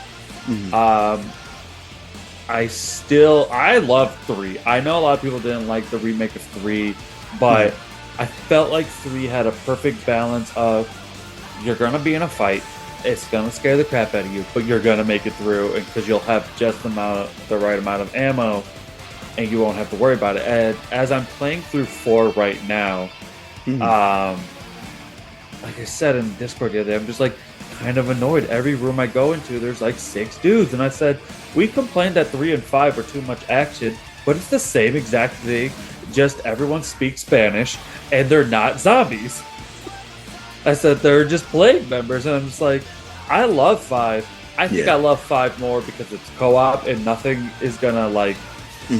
if they remake 5, I hope they bring the co-op back, because I said, that's what makes that game so much fun. I still, I've beaten 5 like 4 different times with 4 different people, because it's like, this game is just ridiculous. And it's like, it kind of brings up the idea of like what I was saying with Metal Gear Rising, where it's like, it just commits. And then 6 comes out, they committed too much. They had to backpedal a little bit, where like Resident Evil 6, it's fun, co-op wise, but it's like, there's just moments you're like, laughing. You're like, I shouldn't be laughing at this action horror survival game, because it's like, you guys are trying to tell a serious story, but yet, who's stronger, brick punching or boulder punching Chris, or roundhouse human being that is Leon? It's like, well, what if we made a game about it? It's like, there's parts in 6 that's like, well, what if they faced each other? And it's like, we don't want to see that. We want to actually see them team up together. We want to see them face each other. We're not at that point in the series. And what's really funny is that there's a new Resident Evil CGI movie coming out, and it's like the Avengers of Resident Evil. They're bringing all the heroes back together. I said, oh, I gotta watch this movie. I said, I don't know what they're gonna be doing out here. Those CGI movies are just wild. It's kind of like I enjoyed the live action movies, because I said it was a commitment to just like, we don't even care anymore. We're not sticking with the story. We're just going to slightly tell you, like, you just have an idea, like, oh yeah, this takes place, during Resident Evil 2 or 3. And it's like, those movies had a great build-up, and then when it got to the movie before the last, it was great, and then the last one was just terrible, because all that build-up went absolutely nowhere. And it's like, I don't know where we messed up here, guys, but I mean, we messed up after making more than one of these movies, but it's just one of those situations where it's like, it would have been great that if they did something with, with those movies. But I'm still excited for what's next for Resident Evil. Another series that was kind of just on its way into the dirt, and then Yeah. Seven really helped it. Not the biggest fan of seven on how it plays out in the second half. That second half is kind of like, here we go with the Resident Evil tropes again. Someone's always in a lab, and I always have a rocket launcher ready to go. And it's like, that's just the things. I'm a weirdo who likes the games that aren't liked, especially when it comes to Resident Evil. I like 3, even though some people are kind of iffy at 3. I like 5. 2 was fantastic. I know people want a remake of Code Veronica. That game definitely needs a remake because it's not even about like the age of it, it's the camera in that game that's just trash. And it's like, it's not even like good static camera. It's like, we're gonna try to follow you. Well, then why are you facing the other corner when I'm over here? It's like, oh, right, I should probably look over, the camera should look over here. And that's its biggest issue. It's definitely the camera and like the enemies that just respawn constantly. And it's like why am I still here when I could have been done with this area a long time ago? I know people want 1. I don't think 1 really needs a remake. I think the remake is a perfect, like, I get maybe the control wise, but it's like the remake of 1 is like, it's like, we've done everything that we can with this game. It looks fantastic still for being a GameCube game, and it's like, I don't think it needs it. Maybe, I think Code Veronica should be their next step. I thought some thought process on maybe Outbreak, which a lot of people don't like to talk, like, they don't really talk about it because it was one of those PS2 online only games. Oh yeah. But I'm like, I think an Outbreak would work really well today. I know that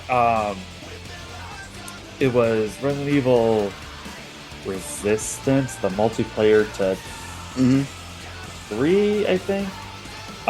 It reminded me a lot of like the way it played.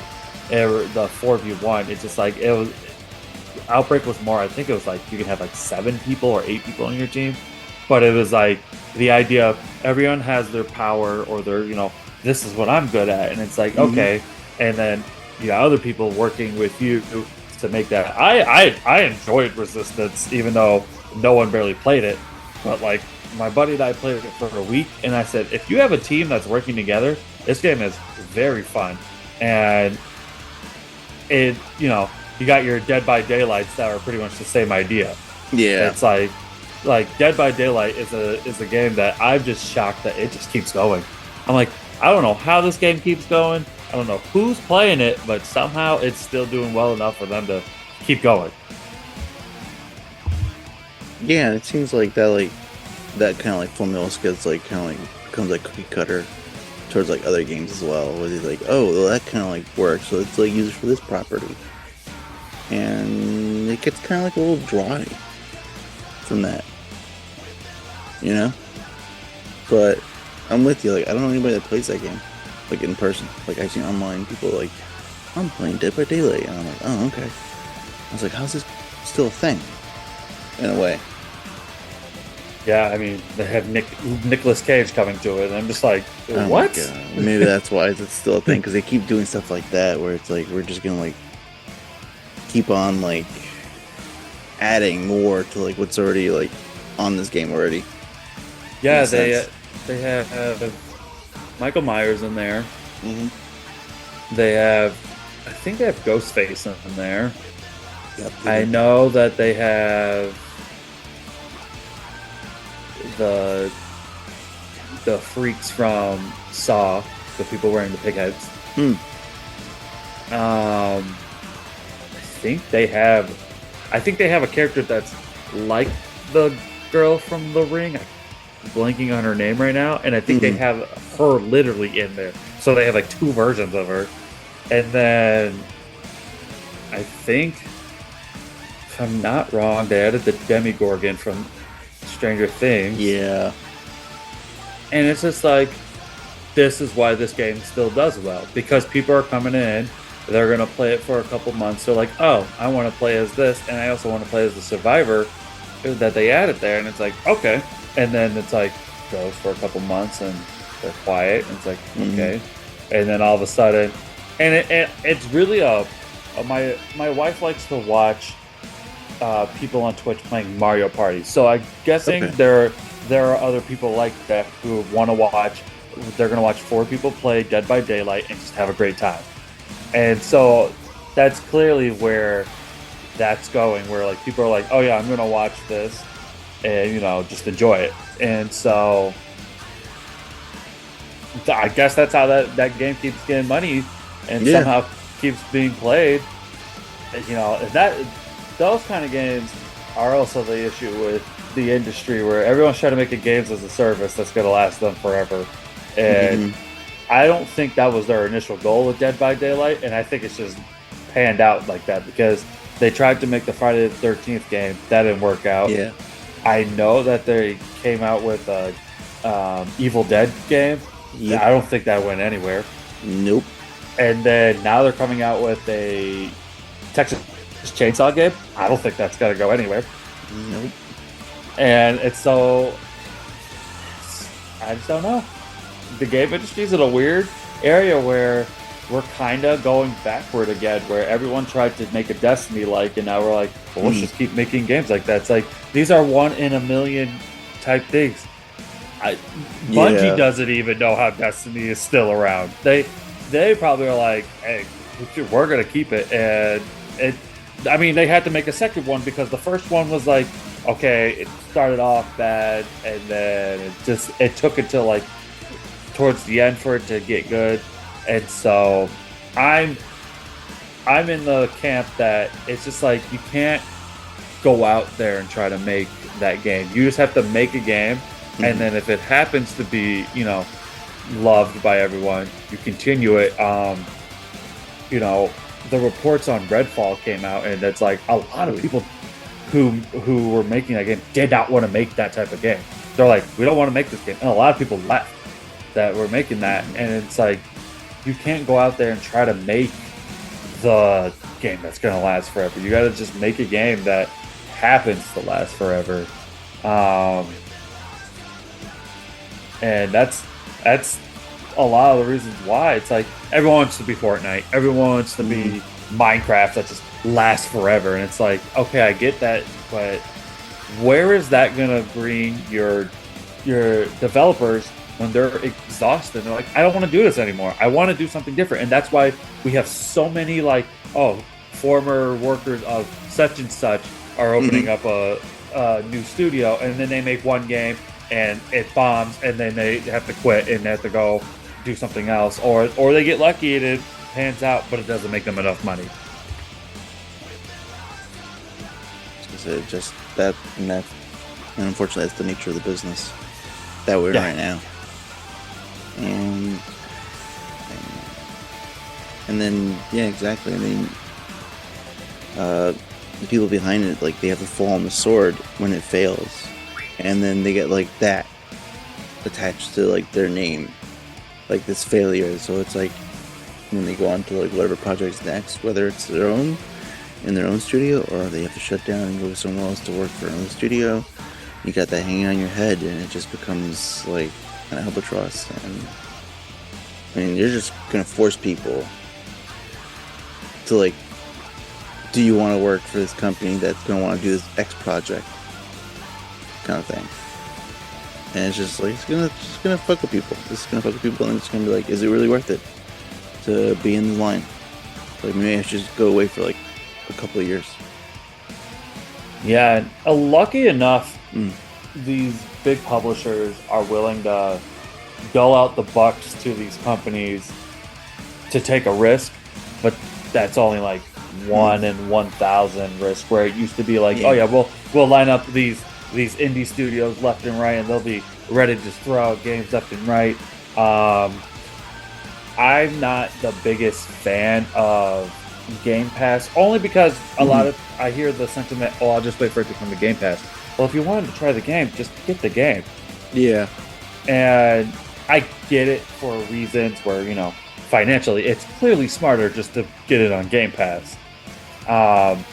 But I'm the kind of guy who's like, I have too much of a taste in everything. And so it's like, I could wait for this game to come out, or can get it now and just play it now and worry about it later when it goes on sale, eventually, because it's going to go on sale. But, you know, I'm not saying I'm against Game Pass.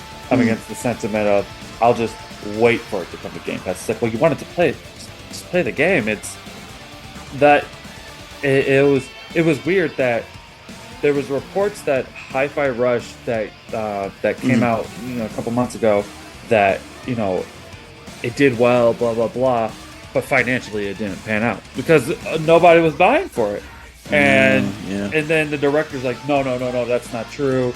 We it did better than we expected, and blah blah blah. I'm like, okay, yeah, Microsoft probably paid you a decent amount of money to put it out there, but like, what would have been different if?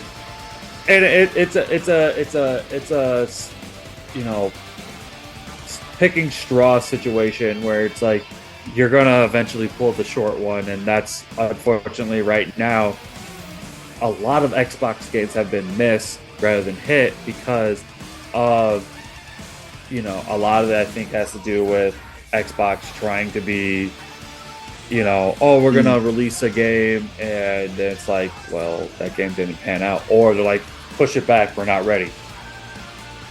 And if they're putting it out on Game Pass, it's like, well, we need this game to hit, because if not, then we're just not gonna get the money out of it. And that's the scary part with the gaming industry. Like it, like you said, it's like it's hit or miss. There's like not a lot of in between anymore. And so that's just. I'm always excited for what's new. What's new is new. What's old is old. But if it looks slightly interesting to me, I'm like probably gonna check this game out down the line, because I'm always excited for video games are cool, and I just want to have a good time. Yeah, and also like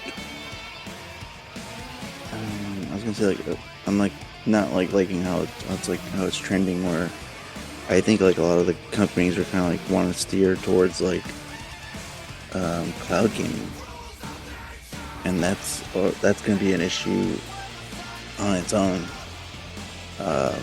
In regards to, like, you're going to have your customers who might not have the best services to support that.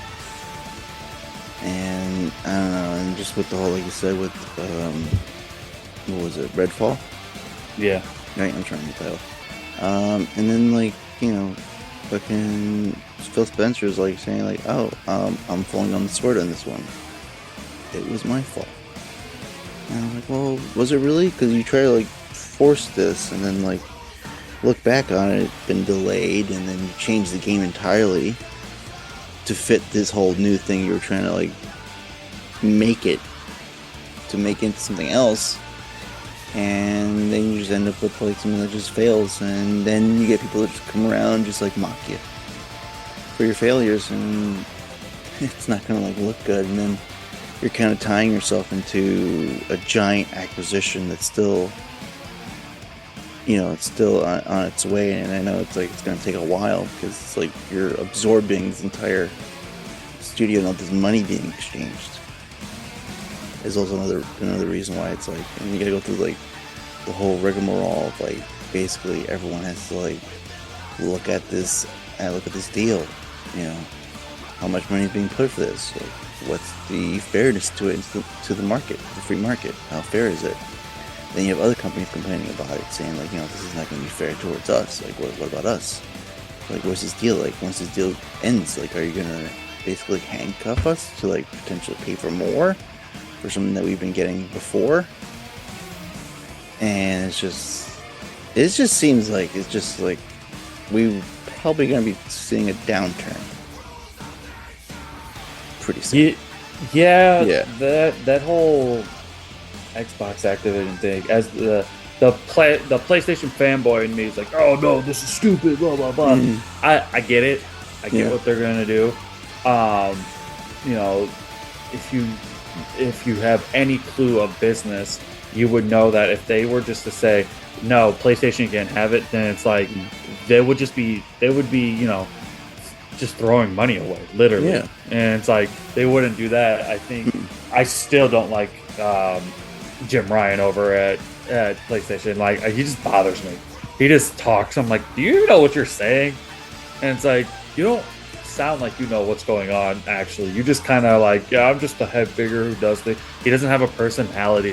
He doesn't have like, and obviously, like that's not what investors are looking for. They're looking for the businessman. But it's like, again, during the days of PS3 came out and was not doing good, and it built itself back up. And people are like, we like this PlayStation. They have a face. They have this personality that means something. They're coming out with games, and that's what they do I was hoping that this generation was going to be let's go back to the old ways, because PlayStation 4 was very like button up and corporate, and so I was like, okay, PlayStation 1 they had fun, PlayStation 2 they were serious, 3 they went back to having fun. I was hoping that 5 was going to be the fun time, but I guess we're just going to stick with fun time until we're at a point where it's like games are still going to sell because people like what they're releasing. We all love their AAA games. It's probably going to be about a dad who's got to save some child, or he's got some inner demons he's got to deal with, or it's always a man who's got to save something, and it's like they're all kind of the same game, but here we are buying them, and they're selling millions of copies, and it's like, I'm gonna play it because it's gonna be fun.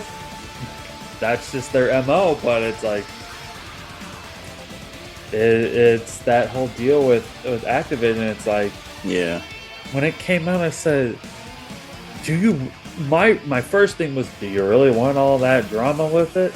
Exactly. But then it's like, well, if no one's gonna do it, like out of all out of the three, Microsoft is literally the only ones who can afford it, because it's like Nintendo and Sony, yeah, they make a lot of money. They don't make the Microsoft money that is one of the most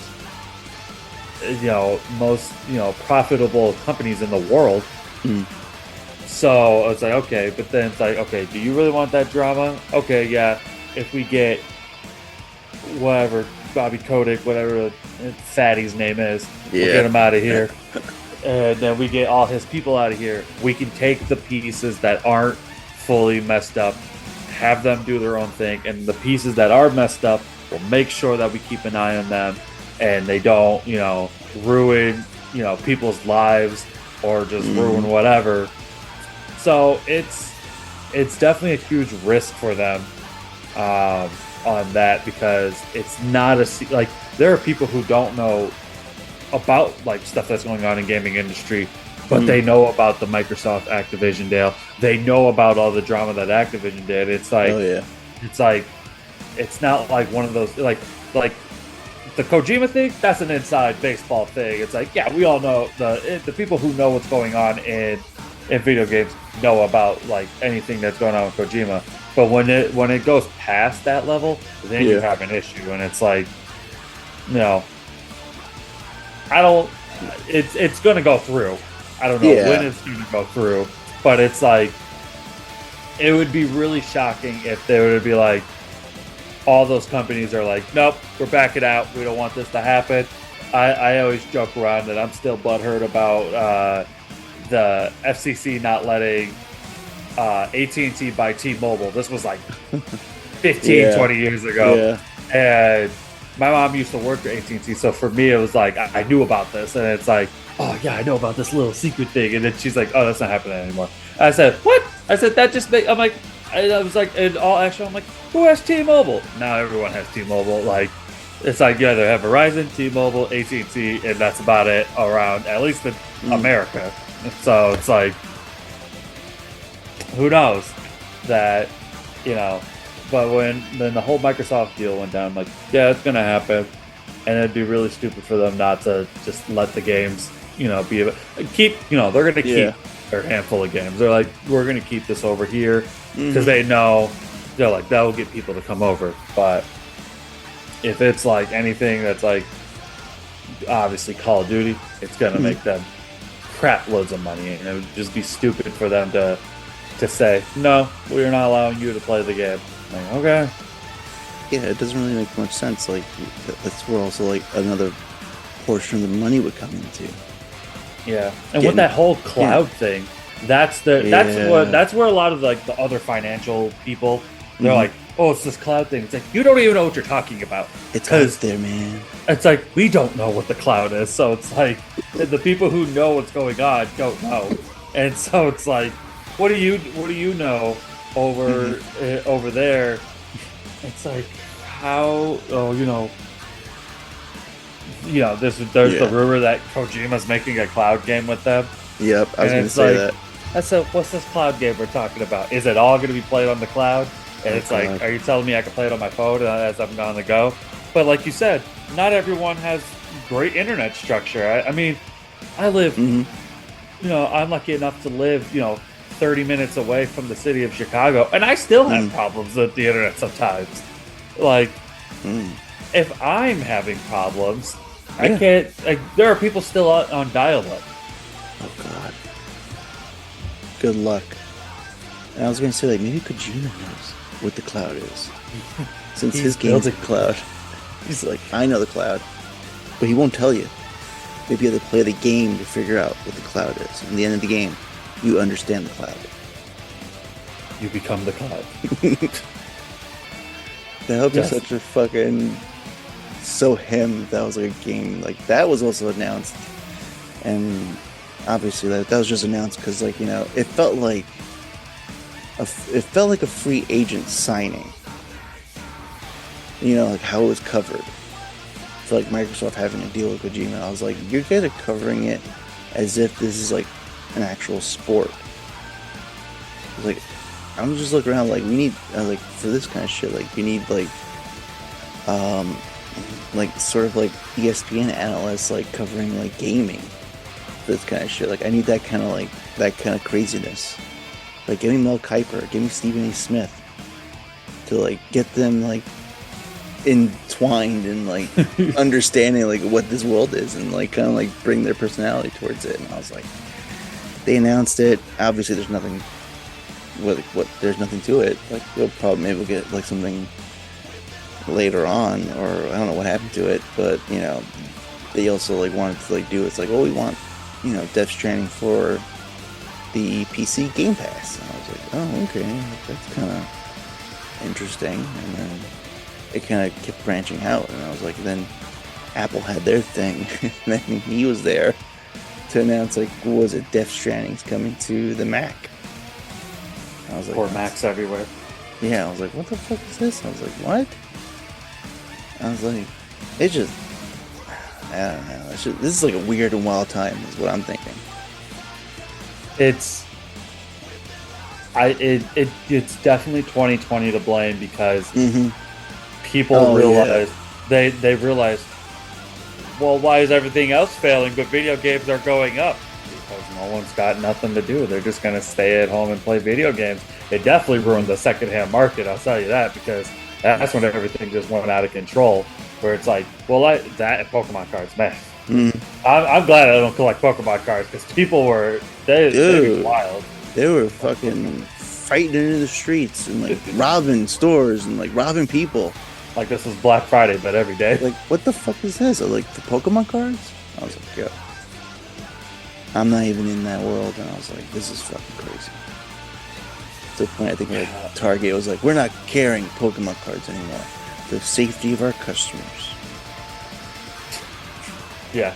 No, that's some stores still only allow, like, if there's pre-sales on like a box or something, they only allow one per customer.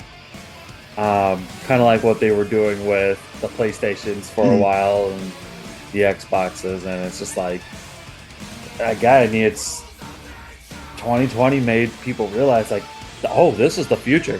Like it's always been the future. You guys were behind. We've always been here, and it's like, oh yeah, well, video games are cool now. It's like, It was like when you were a kid, you got made fun of for playing video games. When you were a kid, you got made fun of for watching anime. Now all that's cool. I said, no, no, no, no, no, get out of here. It's like I'm not being a gatekeeper, but I want to gatekeep you because of what you just said. There's also maybe the fact that people who are like secluded from the world and society and then unleashed upon the lands, and they just went like, I'm gonna go buck wild crazy. Or at least that's what I know, like when I go into the strip clubs.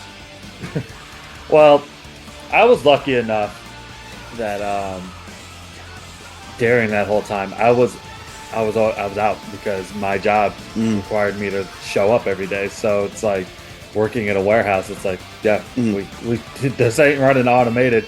So yeah, I was never able to experience the stay at home for a certain amount of time and then go to work or any of that. And so I still am talking. I'm like, I'll talk to a friend and they're like, oh yeah, I haven't been into the office in 4 years. I said, what?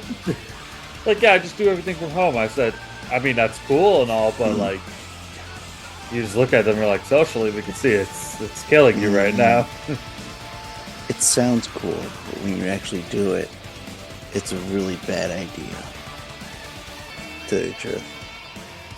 Yeah, the companies, I don't believe that, like, in the companies that were like forcing people to go back to the office. I said, you know how much money you're wasting by having people go back to the office? Exactly. But it's that whole control situation where there's like, I want to be able to watch over you, and it's like, we don't need you to be here. Like, your job is useless, honestly. You're the one we should get rid of, and if we just give us your salary, we could divvy it up. Give her the babysitter. We know what we're doing. You don't know what you're doing. Is the problem, right? That's like our at my job, the head boss that I talk crap about him in the Discord. I'll say like, this dude, there's only a certain amount of orders that he shows up for because he wants to control the order. It's like, bro, we don't. When you're on vacation, we're running smoother than all hell. So when you're here, we're actually not running that smooth because you're causing something to happen. It's like, go back on vacation or go home. That is some fucking office space shit. It's like, we need some like people to like come in here and like show like how you being here is not productive. You gone is productive. Right? No, it's so yeah, like with people going back to work during that time, it's like I didn't understand the we have this building. I get it. You have this building. You need to. You probably have like a 10-year lease on it or something like that. And it's like, well, I'm not going to just let it go to waste. I'm going to have people go into it. And it's like, okay, but like, no one wants to go in there. And you literally have proof that, they were doing better at home than they were like outside of it. And so, like I said, I wasn't lucky enough to enjoy that time because I was like, well, I have to go to work. I guess I'll just wear a mask and go on with my day. And I straight up tell people, I said, I got, because I politics aside with people in the vaccine, I said, I got the vaccine to be selfish so I can take off my mask. And I'm like, I just honestly told people, I said, no, I'm being selfish. I said, it's a good selfishness, but I don't want to wear a mask anymore, so I'm going to go get the vaccine and move on with life. And then, like, after I got it, it was like shortly after that, they're like, oh yeah, you don't need a mask anymore. I was like, well, what was the point then at this point? It's like, whatever. I guess if I get it, I'll be fine. I mean, I was the same way. Like, as soon as they announced it, I went online, I was like, I need this. I can get this and not wear the mask? Like, yes. Sign me up. And then when I went there, where I lived, it was all like army medics. And then like soldiers, and I was like, what the fuck is this? I was like, I'm in like, it was like something like out of a movie. It's like, are they gonna like test us, and if we turn positive, do they execute us out back? Kind of thing. But no, like as soon as they announced it, like I've been vaccinated and like boosted so many times now. It's like, I want to like be free, kind of thing. And I was like, And only then, after I got my second boost shot, 2 weeks later, I ended up getting COVID. So how it always happens. I mean, Yeah, I was gonna say like no, it's mainly because my daughter goes to like daycare and stuff, and like has like yeah. dates. So that's the source. The child was the source. The children. So during that time, I was still living with my parents. And surprisingly, I got COVID. I don't know if it was a fully. I didn't even get tested. Yeah. I just wore my mask, went to work, and I'm where I was. I was able to just pretty much be by myself, so I didn't have to worry about my coworkers. My coworkers are around, but they're like 15, 20 feet that direction, and it's like so I was able. I was dying. Thank God it was like I started to feel it Thursday afternoon, so going into Friday, and thankfully we didn't have work that weekend, and so but I felt all the symptoms, and I'm just like I'm just gonna get through this day, and then over the weekend I'm just gonna go and lay down and die, and that's pretty much what I did for those 2 days. Come Monday, I was perfectly fine. I don't know what it was. It could have just been something different, but it felt like I looked at all the symptoms. I'm like, yeah, I pretty much have it, but I'm not going to go to a test because they're just going to tell me this, and then I got to stay home.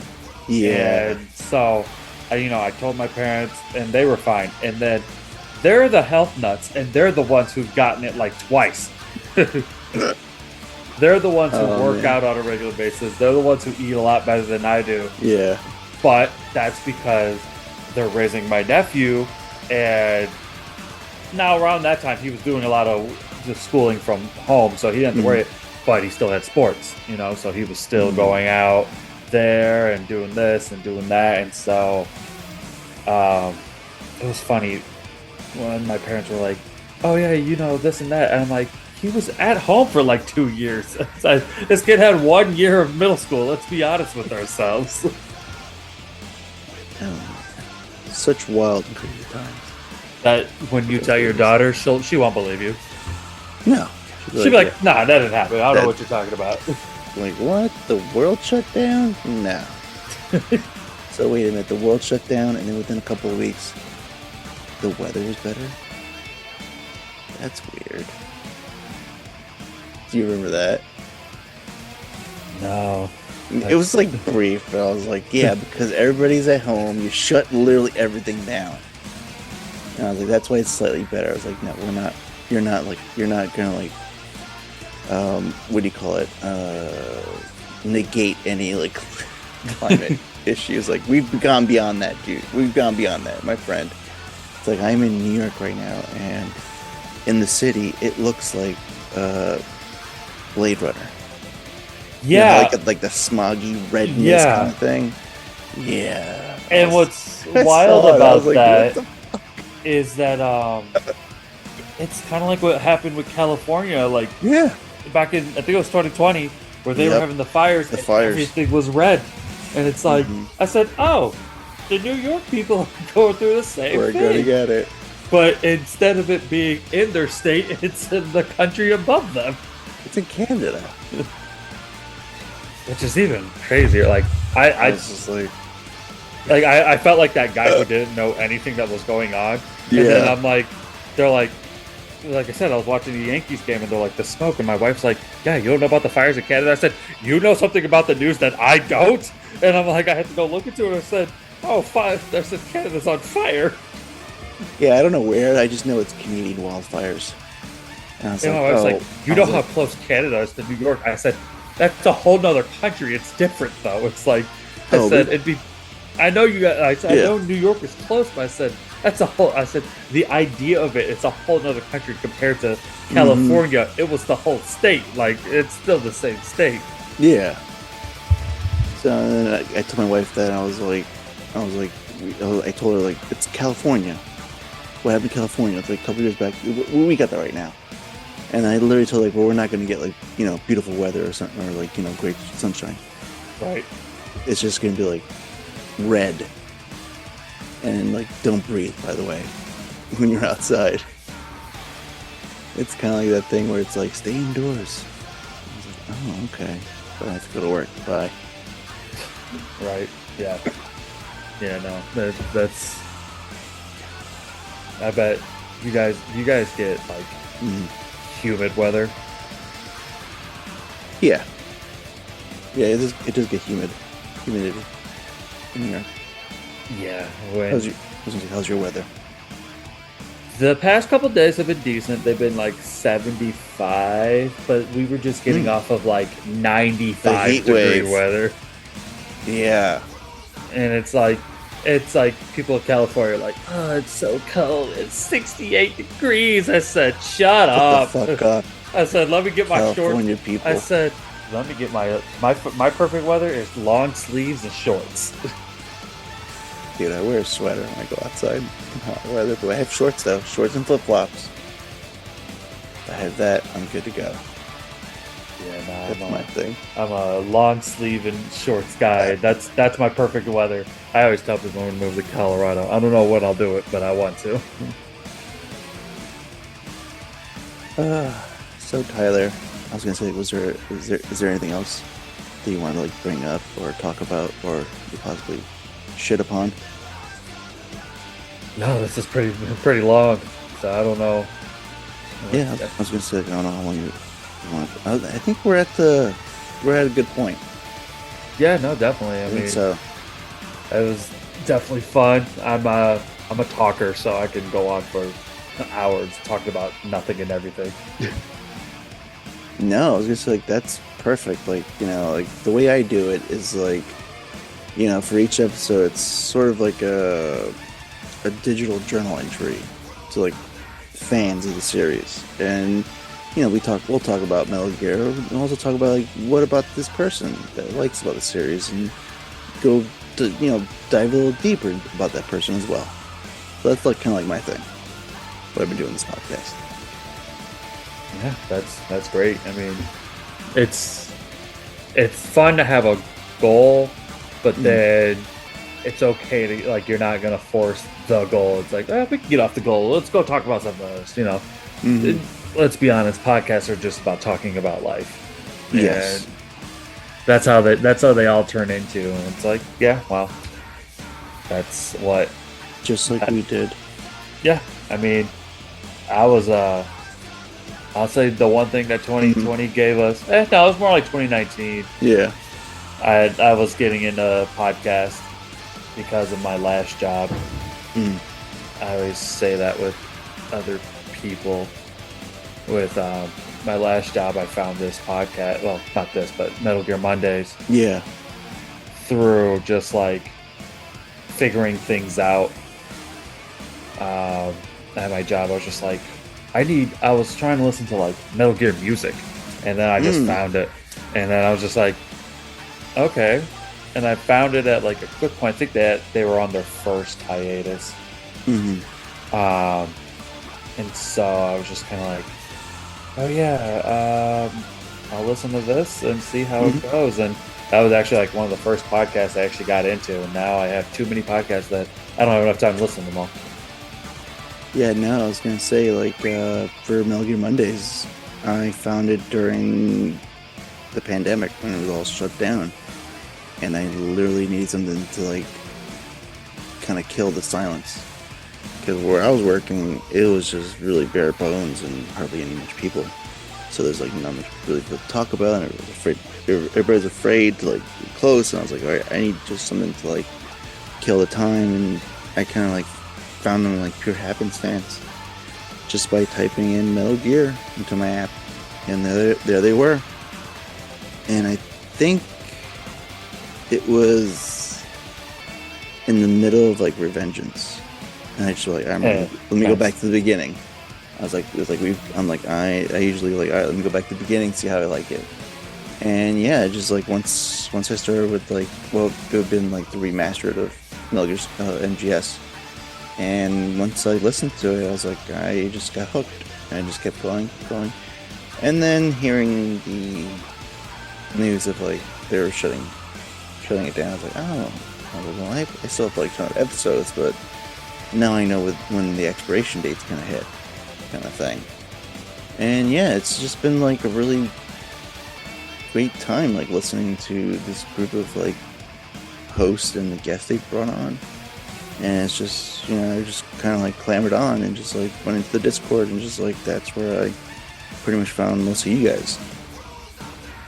Kind of thing. I was like, all right, I'm just gonna like I'm like, I was gonna say like, you want to come on my podcast and come talk to me, kind of thing. It's like I think, and especially for you, it's just like, hey, if you need somebody to like fill the time. And it's like I got stuff to say. I was like, oh yeah. I was like, come on, it's like, come and talk to me, kind of thing. Yeah, no, I hope they do something with whatever Death Stranding 2 is going to be, because I know that was a wild one. It was really fun to. Everyone's experiencing something that's literally brand new at the same time. It's not like it's like, oh well, I played this game already, so we're just going to kind of re-talk about it. It's like, no, this is something that was brand new to everybody, and it's like, what is this weird crap that we're going through, you know? And so I hope that even if it's like just a one-off of like, all right, we beat it, let's just talk about it. And so that'll be fun. But I always tell people, I said, if you can find someone that has the same interest as you, and you can sit there and talk hours about that, then you got a podcast. It's like some people are like, oh, but I want to talk to other people about it. I said, well, then there are too many podcasts out there. But it's not like it's filling up the airways. It's not radio, Yeah. It's just, if you got a thought, put it out there. I can. There are multiple game series out there that I can go and talk, hours about with people. But I gotta find that person, And it's just like. My two things that I discovered that I fell in love with again, or just not again, but just fell in love with in 2020 was is like podcasts, more podcasts, and then wrestling. Oh yeah. Like, my thing was, I wonder how wrestling's gonna happen with no crowds. Because I said, I know that they feed off the crowds.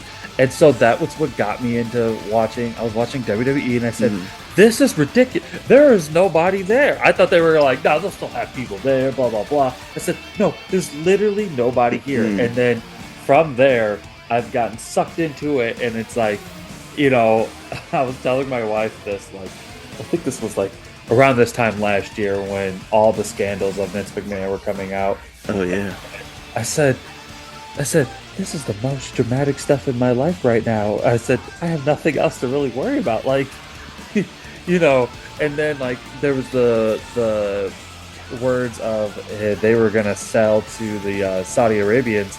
And I said, I was like stressed out. And my wife's like, why are you stressed out? I said, I don't know. That's the problem. I care about these people that have zero idea who I am. But I'm like, if this company gets bought out by the Saudi Arabians, I said, we not only do we have to worry about anybody part of the LGBT group, I said, now we got to worry about one of their main stars who's Syrian. I said, there's a whole list of people we got to worry about now. And I'm like stressed out for them. I said, why do I care? There was a long line of like suitors to sell, and I think that was just like to fluff up the price. Surprisingly, Vince got the price that he asked for. Right, from the people who own the UFC, which is really shocking. It's like, UFC still making that type of money? I guess they are making that type of money. I mean, I guess like they had that whole partnership deal with ESPN, but I think dipping their toes into that, they probably thought like, well, we could do this. We could have our own network. We can have our own, platform for our pay-per-views and what we do over here. We don't have to like be beholden to like other companies and like, we don't have to like follow their rules and regulations kind of thing, or policies, I should say. Right. And I just thought it was hilarious. Like they brought back fucking Vince McMahon, and he looked like fucking Walt Disney. He looks dastardly. It's like what are you up to over there? What are you planning? Like, we see that look on your face. It's like, with your mustache. Does he have a pencil mustache? First of all, like I've never seen him with any facial hair.